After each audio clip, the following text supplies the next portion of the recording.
Hey everybody, so today I'd like to show you how to send a message on the Canvas website. So first we'll click on Google Chrome and we will type in the website.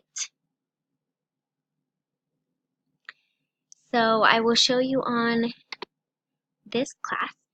So in order to send a message, you can just, as you can see the cursor right here, you can just go over to the inbox, click on that, and then you can make a new message right here at this leaf.